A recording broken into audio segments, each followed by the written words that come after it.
एक पूना के डॉक्टर थे, डॉक्टर संचेती करके, घुटने के मास्टर थे, अब है नहीं, मुझे नहीं मालूम। उनसे मेरी जांच हुई पूना में, MIR कराई घुटनों की। उन्होंने कहा घुटने खराब है आपके, इन्हें चेंज करना पड़ेगा। मैंने कहा उस समय मैं कितने साल का रहा होऊंगा, 35, 36, 37, 38 साल का। उन्होंने कहा आपके घुटने चेंज हो गए। मैंने कहा घुटने चेंज होने का मतलब है ऑपरेशन, और ऑपरेशन का मतलब है इस्तीफा, रिजाइन तो देना ही पड़ेगा। दिगंबर मुनि ऑपरेशन तो करा नहीं सकता है, अस्पताल में एडमिट नहीं हो सकता है, इसका मतलब है कि मेरी बरसों की तपस्या बेकार हो जाएगी। उन्होंने कहा आप ध्यान रखिए। मैंने कहा नहीं कराऊंगा ऑपरेशन तो बोले घुटने हैं, घिसते जाएंगे घिसते जाएंगे घिसते जाएंगे, जो घुटने 20 साल चलना है वो 10 साल में खत्म हो जाएंगे, आप चल नहीं पाएंगे।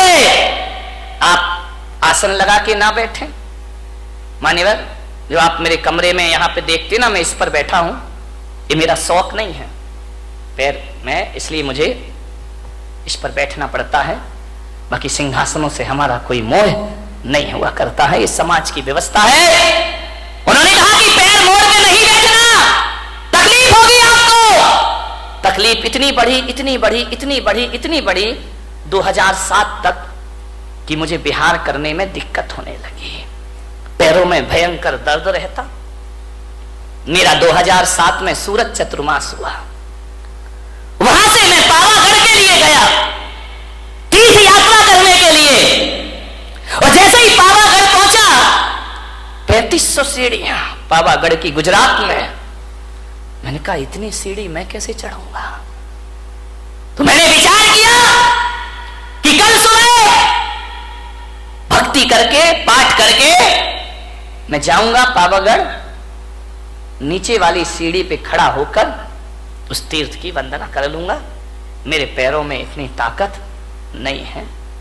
मैं गया, जैसे ही गया पहली सीढ़ी चढ़ा, मेरे भीतर से मन ने कहा जब लौटना नीचे ही से है तो 2 सीढ़ी और चढ़ लो, 3 और चढ़ लो, 10 चढ़ लो, जितनी चढ़ सको उतनी चढ़ो, वंदना का पुण्य अपने आप को प्राप्त होगा। मैं धीरे धीरे 10 सीढ़ी 20 सीढ़ी 25 सीढ़ी चढ़ा, यहां तक तो मैं चढ़ ही सकता था। मैं चढ़ा, मैंने कहा जहां तक बनेगा मैं चलूंगा। मैं गया, मैंने क्या देखा, एक छोटी सी बच्ची हाथ में चावल लिए, 5-6 साल की बालिका होगी, वो मेरे आगे आगे चल रही। मैं खड़ा हो गया। बच्ची ने कहा आओ महाराज, रुक क्यों गए। मैंने कहा बेटा मैं नहीं चढ़ पाऊंगा ये पहाड़। अरे बोले आओ महाराज कोई दिक्कत नहीं है, मैं चल रही हूं ना। छोटी सी बच्ची तुतलाते हुए बोली मेरे पीछे पीछे आओ। मैंने कहा वाह रे, सारी दुनिया मेरे पीछे चलती है, ये बच्ची कह रही मेरे पीछे पीछे आओ। मैंने कहा चल बेटा मैं चलता हूं। चलते गए, बोले आओ महाराज आओ। बच्ची हाँ खेलते खेलते सीढ़ियां चढ़ती गई, मेरे पीछे, मैं उसके पीछे पीछे चला गया। जैसे ही गया मेरे मन ने कहा कि बच्ची क्यों नहीं घबरा रही है 3500 सीढ़ियों से, मैं क्यों घबरा रहा हूं 3500 सीढ़ियों से। मैंने सोचा, चिंतन करते रहा चढ़ते चढ़ते। मैंने कहा मैं क्यों भयभीत हूं और ये क्यों भयभीत नहीं है। मैंने कहा शायद मैं इसलिए डर रहा हूं कि मुझे मालूम है 3500 सीढ़ियां चढ़ना है, और इस बच्ची को नहीं मालूम है कितनी सीढ़ियां चढ़ना है। ये जो भय है, ये डर है, मेरी सोच का डर है, मेरे शरीर का डर नहीं है। मैंने कहा ये बच्ची है, ये नहीं सोच रही कि अज्ञात भय नहीं है इसको, आगे क्या होगा।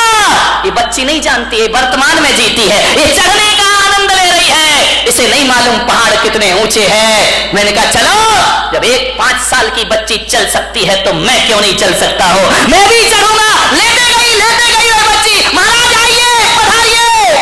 छोटी सी बच्ची, मैंने माँ बाप से कहा इसे गोद में ले लो, बोली नहीं मैं पैदल चलूंगी। महाराज पैदल चल रहे हैं, 5 साल की बच्ची, मैं भी पैदल चलूंगी। अरे मैंने कहा बच्ची तू मुझे देख के पैदल चल रही है और मैं तुझे देख के पैदल चल रहा हूं, आप दोनों एक दूसरे को देख चलते गए। चल, आपको विश्वास नहीं होगा, 2 घंटे में मैंने और बच्ची ने 3500 सीढ़ियां चढ़ ली उन पहाड़ की।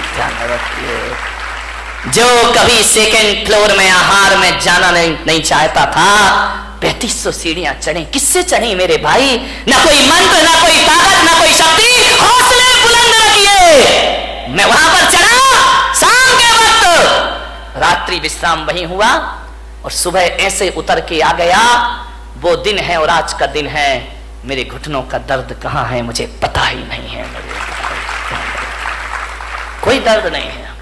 ये बात अलग है कि दोनों हड्डियों के बीच का गैप कम हो गया, लेकिन आज भी भाई साहब मैं अपने हौसलों के दम पर 20-30 किलोमीटर भी चलने की ताकत अपने अंदर रखा करता हूं। किससे जी जाती है जिंदगी? हौसलों से जी जाती है। ध्यान रखना, पंखों से उड़ान नहीं होती है, परिंदा हौसलों से आकाश उड़ा करता है। ध्यान, हौसले बुलंद रखिए, नर्वस मत होइए अपनी जिंदगी में। कितना भी कुछ लुट जाए, कितना भी कुछ चला जाए, हौसले बुलंद रखिए। गुजरात के भूकंप में 8-8 दिन के बाद दबे हैं लोग, तो भी जिंदा निकल आते हैं। ध्यान रखिए, जो जिंदा निकल आते हैं वो फिर से अपनी दुनिया बसा लिया करते हैं मेरे भाई। एडमंड हिलेरी का नाम सुना होगा। 1952 में वो एवरेस्ट की चोटी पर चढ़ने को तैयार हुआ, चढ़ा, असफल हुआ, गिरा, सफलता प्राप्त नहीं हुई, निराश नहीं हुआ, फिर चढ़ूंगा, फिर करूंगा, फिर लड़ूंगा जिंदगी से, देखता हूं जिंदगी कितना मुझे परास्त करती है। एक जगह लंदन में किसी सभा में उन्हें आमंत्रित किया गया, दीप प्रज्वलन उनसे कराया गया। सभा में वो आमंत्रित हुए और जहां पर वे पहुंचे स्टेज पर, वहां हिमालय का एक चित्र लगा हुआ था। उस हिमालय को चित्र देखकर हिलेरी ने अपनी मुट्ठियां बांध ली। जब जब हिमालय का ख्याल आता उसने मुट्ठियां बांध ली कि तू क्या सोचता है कि तू जीतेगा, मैं हारूंगा? नहीं, अब देखना, एक बात याद रख हिमालय पर्वत, एक बात याद रखना, तू बड़ा नहीं हो सकता, मेरे हौसले हर बार बड़े होंगे। ध्यान रखना, मैं एक दिन जरूर तेरी चोटी पर पहुंचूंगा। तू तो उतना का उतना ही रहेगा, इससे बड़ा तो नहीं हो सकता, तेरी चोटी इससे ज्यादा ऊपर तो नहीं जा सकती है, लेकिन मैं, मेरे हौसले, मेरे जज्बात इससे ज्यादा ऊपर जा सकते हैं। और 29 मई 1953 को उसने हौसले में वो जान भरी कि एवरेस्ट की चोटी पर पहुंचने वाला पहले व्यक्ति का खिताब उसने प्राप्त कर लिया। मेरे भाई, आप क्या सोचते हैं कि हाथ पैरों से कुछ होता है? जिंदगी हौसलों से चला करती है, चट्टान को तोड़ दिया करता है। भगवान जरा ये बताओ कि लोहे से भी ज्यादा शक्तिशाली कोई है क्या? भगवान महावीर ने कहा, हां, लोहे से भी ज्यादा शक्तिशाली अग्नि हुआ करती है, जो लोहे को पिघला करके रख दिया करती है। तो भगवान जरा इतना और बता दो कि अग्नि से ज्यादा शक्तिशाली इस धरती पर कोई है? तो महावीर ने कहा, धरती अग्नि से ज्यादा शक्तिशाली पानी हुआ करता है, जो आग को बुझा के रख दिया करता है। तो भगवान फिर इतना और बता दो, पानी से ज्यादा शक्तिशाली कौन होता है इस धरती पर? तो भगवान महावीर ने कहा, पानी से ज्यादा शक्तिशाली आदमी का संकल्प हुआ करता है, आदमी के हौसले हुआ करते हैं। बोले हौसलों से बड़ा कुछ होता है? तो महावीर ने कहा, संकल्प से बड़ा इस धरती पर कुछ नहीं हुआ करता है। और संकल्प में वो ताकत होती है कि पानी को पाताल से निकालने की ताकत आदमी के संकल्प में हुआ करती है। ध्यान रखिए, संकल्पों से जिंदगी जी जाती है, संकल्पों से जीवन चलता है। मान्यवर, विचार करिए, आप सोचिए, संकल्प बुलंद होना चाहिए इस आदमी के। इतने जल्दी हार मत मानो जिंदगी से, छोटी छोटी बातों। एक बहुत बड़े गणितज्ञ हुए हेरो 9 बार फेल हुए स्कूल में। कितनी बार? ऐसा कोई महात्मा बैठा जो 9 बार फेल हुआ हो? 9 बार फेल हुए। पिता ने कहा, ये पढ़ाई बंद कर, तेरे बस की नहीं है, तू नहीं हो सकता पास। 9 बार फेल। चल, पशु चरा, उठा डंडा, गाय चरा, भैंस चरा, तू पास नहीं हो सकता, तेरे भाग्य में पास होना लिखा ही नहीं है। उसने कहा, यार लगता तो ऐसा ही है कि अब मैं पास नहीं हो सकता। 9 बार फेल हुआ क्लास में। एक दिन बैठा था अपने घर में, एक चींटी को देख रहा है। चींटी चढ़ रही है, गिर रही है, चढ़ रही है, गिर रही है, फिर चढ़ती है, फिर गिरती है, फिर चढ़ती है, फिर गिरती है। हीरो ने कहा यार ये गिनूं तो कितनी बार चढ़ रही है।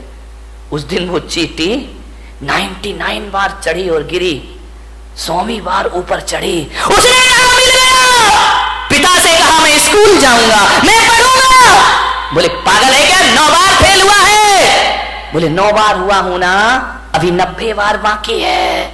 बोले क्या मतलब। बोले वो चींटी 100वीं बार ऊपर चढ़ी है, मैं तो अभी 9 बार फेल हुआ हूं, 90 बार। बाप ने कहा पागल 90 बार में 90 साल लग जाएंगे, तू मर जाएगा, जो चींटी की बराबरी। अरे बोला कुछ भी हो जाए, अभी तो 90 बार मुझे पास होना।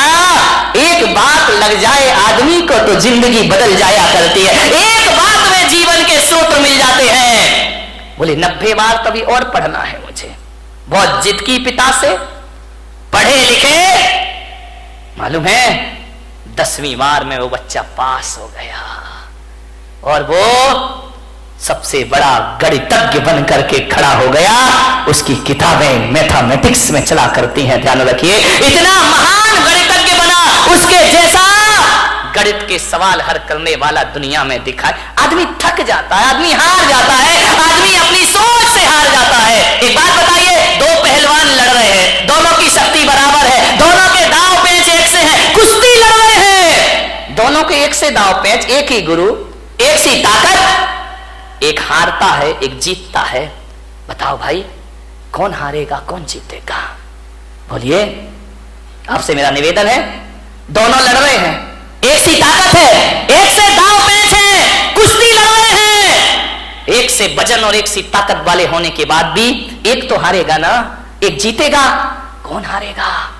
ध्यान रखना, ताकत तन की एक सी है, हारता वही है जो मन से हार जाएगा, वो शरीर से हार जाएगा। मेरे भाई, जो मन से हार मान लेता है वो तन से हार मान लिया करता है। तो मैं आज आपको सूत्र दे रहा हूं कि मन के हारे हार है और मन के जीते जीत। जिसका मन हार गया वो दुनिया में कभी विश्व विजेता नहीं बन सकता है।